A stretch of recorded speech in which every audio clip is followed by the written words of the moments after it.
guys, and welcome back to my channel.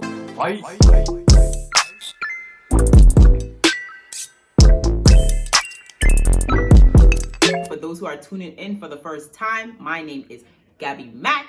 And for those of you are returning, thank you once again. Please don't forget to subscribe to this channel. Make sure that you click the notification bell so anytime I drop a new video, you guys are aware of it. Okay, so today, guys, before I jump into what I'm actually going to talk about into this video, I just wanted to clear up some little stuff that, I noticed from my previous video under my comment section. I know I always say, guys, go ahead and comment, share your opinions. I do read them. I do comment back, and I appreciate, everyone's comment.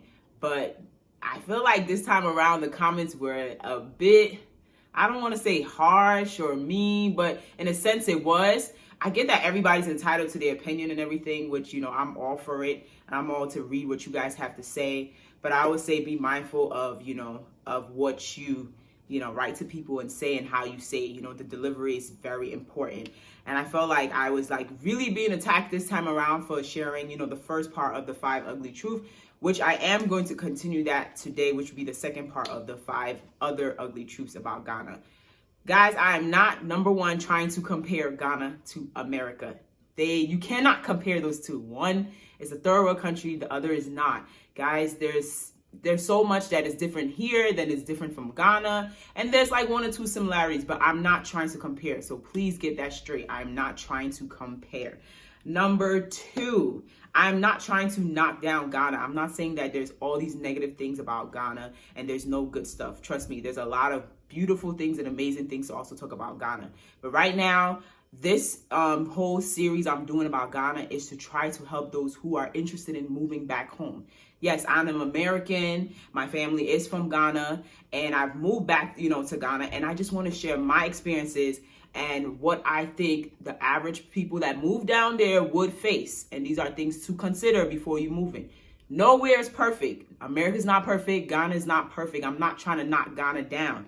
I'm just trying to stay real with you guys and let you know. If you're coming here just to hear only positive things, then this might not be the perfect page for you. Trust me, there's so many other YouTubers that are doing videos on Ghana and sharing other stuff. I'm just sharing my experiences and things I feel like anyone should note before making their trip down there. So with that being said and out the way, now we can jump to the next 5 ugly truths I think you guys should know about Ghana before moving down there. So without wasting time, let's jump right in. So this is the 6th one, but number 1 for this video. I think you should definitely consider the education system. So I did not do so many years of school in Ghana, but I had a chance of going to primary school and I did JSS as well. And the rest of the time was here in America. I have to say I enjoyed it every bit. And my siblings also had a chance to also experience that as well. And I think they all enjoyed it. One thing I love about the education system in Ghana is, guys, the discipline. I love the education system, especially from primary up until SS. The kids be smart as hell. Let's not even lie about that. Because I remember coming back, to America, and I was on top of my class, because let's say, for example, in math class, right? You don't really get to use calculators. Over here, they give you a calculator, but over there, they making you, write everything, and you have to know your calculations. You have to know, the formulas and everything by heart. And even though it's a tough system, don't get me wrong, but it really challenges the kids. And I feel like it really puts them on another level that the kids here don't really get to experience. Over there is more in the books, and not much of play. And I really, really enjoy that about the system. So if you have younger kids and you're trying to move down to Ghana and you're, worried about the system, don't worry at all. You'll be fine. Now, the only concern I have is when it gets to higher education level, which would be university. My only concern is I'm not saying universities over there are bad at all, but my concern is about how to pay for, the school and, when you reach to the university level, how to pay. Once again, guys, I'm not comparing. I'm just giving an example of how here in America, we have a lot of loan systems. Even though people are not interested in like always taking loans, but at least that option is there. So for example, when I went to school, I took the unsubsidized loans, subsidized loans, and I think my siblings actually took the Parent Plus loan. There are Pell Grants. There's so many things that you can get to help, and you don't always have to go to like a big university. You can go to a community college that you spend less and things like that. So I feel like that's the only thing. They don't give much options when it comes down to university and paying. It's like pretty much is like if you don't have money, it's kind of really hard for you to pay because everything is pretty much out of pocket. I know they have some programs there where if you like really smart and you're coming from a very like low background, like you can apply to those programs and they can get you in. But once again, it's very hard to get those, and it's not everybody that have the opportunity to get those programs or whatever. So that's the only thing that I would say that it's a negative in terms of education. I feel like everyone should have the opportunity to further their education, but that's really limited when it comes down to higher education in Ghana. But besides that, I loved it. I enjoyed it. There's so many fun things about being in school. I didn't get a chance to be in boarding school, but I've heard so many stories from friends. I mean, fun stuff, bad stuff, but at the end of the day, it's school, and I did enjoy my time when I was in school down there, and I wouldn't trade it for anything. But yes, so let's move on to the next one. So the next one I want us to look into is real estate. So let me make this clear. I don't know everything about real estate, but I've had friends, I've had family members that have tried to build homes from scratch, and they have shared their experiences. And I've heard from other people about their experiences when it comes down to real estate in Ghana. It is not the most easiest process at all. And I mean, here in America, yes, you fill out all these documents and all this thing. You have to make sure your credit is good, and it's a lot. It's a whole lot, but it's a lot also in Ghana too. And I think one of the biggest thing a lot of people, are afraid of to buying land is knowing that, are you buying the land from the correct people? You hear stories of chiefs selling lands to more than 5 different people. You have land guards chasing you. Like, there's so much. And then when you actually finally get the correct land, you have to worry about the permits you're going to need to build what you're going to build. I mean, you need permits everywhere, but still, it's all a process. And I think it's tedious, and it's not something that's made pretty simple like that. So it is something, if it's something that you are looking into, you got to do a lot of research when it comes down to real estate. And even getting an apartment. I know in my previous video I talk about getting an apartment, and it wasn't so easy. But don't get me wrong, I'm not saying everyone is going to go through some harsh way of getting there. Some people have it very smooth and others don't. But these are, things to consider if you are looking to either buying a house or renting. There are definitely other YouTubers who are talking about more about real estate, how to look for the best land. I know now a lot of companies are buying large amount of land, like around airport area, for example, and you can buy it directly from those companies, and you wouldn't really have much of a problem when in terms of building your home. So if that's something you're looking into, that's also, I think you should also take that into consideration. All right, so the next thing on my list is to talk about infrastructure. So if you actually have taken a trip down to Ghana, we all can attest to the fact that a lot of the roads are not the best. Guys, let's just be real. Let's face facts. You can be on a road and it's smooth, but the next thing you know, it's something else. I don't know what you want to call it. But what I can say is that a lot of roads are being fixed more now than before. I can vividly remember going to Ghana when I was younger, visiting Cape Coast, Takoradi, all Kumasi, all these places. I can remember how bad the road was that none of us wanted to, take those trips down there. But we did anyway, and just prayed that we got there safely. And thank God we did. But I can say that the roads are getting better now. The only thing just that drives me crazy is how long sometimes it takes them to fix the roads. I mean, a contractor will have, gotten money to fix a road from one end to the other, and then maybe only half that road is done, and then the rest of it is left. And then here comes politics, and then they say they have to wait for MPP or NDC and all this stuff. And then the next party come into power, they try to get money, they contract it to another person to finish the rest of the road. But by the time all that BS happens, the first side of the road that was done was pretty much it's pretty much done now. Like, it's messed up that they have to basically start all over again. So that whole system, I don't even want to get too much into that. Like, I feel like when you talk about those things, you become a politician yourself. Like, with that also being said, low income housing was something that, you know, I've thought about, you know, in Ghana. I have seen some commercials about low income housing, and I look into the prices and stuff, and I just felt like it's too much. The average person in Ghana, I don't think personally can afford those prices that they're mentioning.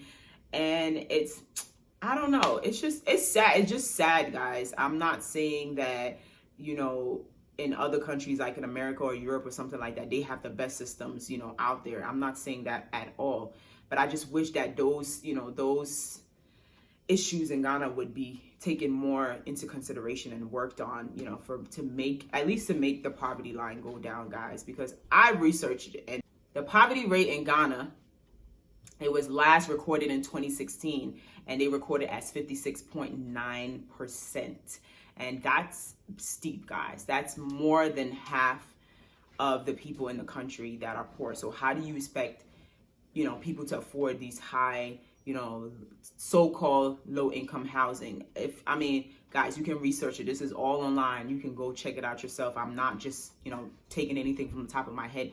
You can find out yourself that this is what, you know, goes on, and it is what it is. As I drive around and I see so much land, and I'm like, oh, they could be building schools here, and they could be building, you know, more things and better plan structures, like, so that when people are building things, they can't just get up and just build a church anywhere. Like, at least that has more, you know, of a structure, because you live in a residential area, and you're surrounded by like 5 churches and 5 different mosques, and it's like, it's supposed to be considered residential. Those are, you know, things I feel like that are also the issue. Like I said, I'm not trying to bash Ghana. I'm saying all these things I feel like they can do better. And they've been saying and talking about these things for long, that they're going to work on it, they're going to do this. And it's like year after year, it seems like it's just the same old BS. So yeah, it is what it is. So next is telecommunication. So telecommunication, my experience in Ghana with these phone services is decent. I'm just going to say it's decent. I do feel like the data prices are pretty expensive. So if you are someone that use a lot of data, I would suggest to actually get the big bundle. So I've tried the MTN one, I've tried the Vodafone one, I've tried Surfline. So out of all of them, I think Surfline is like the most expensive, but it does really work fast. MTN works fast. I feel like it's just that the data be flying. I swore like around the Christmas time, I was going through the data like nobody's business. Like, and this was not even much of like watching Netflix or even actually really be on a computer. It was just like just using normal stuff on your phone or whatever, and it was just fine.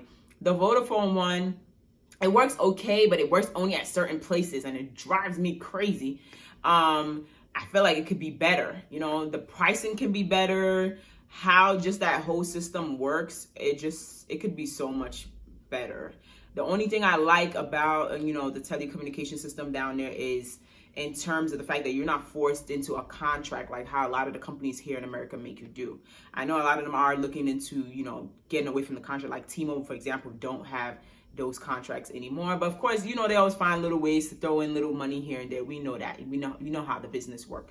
But I do like that about Ghana, that you're not forced, you know, be under these contracts and stuff. But it doesn't really give them opportunity for people to, you know, like, you know, buy phones and pay little by little. So pretty much if you don't have money to buy a brand new phone, you know, you just won't have a phone. You can get like, you know, cheap little phones to use or whatever. But if you want your typical smartphone, like an iPhone or something like that, or a Samsung, you pretty much just have to have your money cash. Because they do have programs available for people to, you know, pay little by little, but you have to basically prove that you have a steady income job. You have to have a, you know, bank account that they can take that money from monthly and things like that. So it's not really made available to a lot of people. So a lot of people don't actually, you know, talk about that system. It's more of, I have my phone, I go and buy my chip, I buy my credits, I buy my data. If it's finished, it's finished. That's pretty much what it is. So telecommunication is, you know, it's not that bad. I would say it's decent. You can make your calls, you can receive your calls, you can text, you can do all of that. I just wish the data was like a little bit better. But overall, that's pretty much about telecommunication. Okay, so the final one I wanted to talk about was utilities.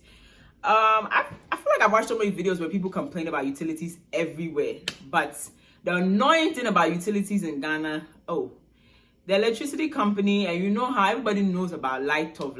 You cannot run away from that in Ghana unless you are going to buy a generator and always put, petrol inside to run your generator. I mean, that becomes very expensive. But if you are relying on the electricity in Ghana, Charlie, don't rely on it. Let's just be serious. Don't rely, because the way these people can just turn off lights anytime. Like, I swear the only time they keep the light on like steady is around the holiday time, like Christmas time. Or was good maybe just once or twice that they turned it off, and that's pretty much it. But it's like when everything goes back to normal, they just start with their light off, turning off here and there. Ghana has had a lot of issues when it comes down to light. I remember at one point they outsourced their their electric to a private company, and now they're back to the main ECG. Like, it's a lot of stuff in terms of that. But I wish it could just be better. This off and on light thing, it messes up people's appliances. It's a lot. Somehow annoying so many times, like dead in the middle of the night. These people would turn off the lights. Now I'm sweating. I'm like, God, what is going on? Like, and in the beginning, I didn't know about using, your phone to, pay your bill online. But, one of my friends taught me, and I was able to buy credits pretty simple on it. And that's what I was doing the whole time I was there. So I did really enjoy that feature. So that worked fine. But sometimes, the system is down and you're trying to buy, like that early morning, I was trying to buy, like it was like 2 a.m. or 3 a.m. if I'm not mistaken, and the lights went off. And I realized that actually I didn't have enough credits. So I tried to buy the credits and the system was down. People, I was in that heat. I was in that heat because system was down, and the system was down literally to the next day in the afternoon. So like it was really, really like bad. Sometimes they just turn it off. They don't really give warning, no reasons. We don't know whether it's like they're working on their plans, or we just don't know. So that's one thing that I really just can't stand. But I just hope it gets better over time. Another thing is water bill. So the thing about water, I feel in Ghana, is very cheap. To be honest, if you ask me, it's not that much. I just wish they'll be better with, getting bills over to people. Like where I lived at, for example, I didn't get my bill to like the first 5 or 6 months that I was there. And I'm the type of person, I budget. I like to pay my stuff on time. I know my water bill should be this amount of money, even if it's a little extra.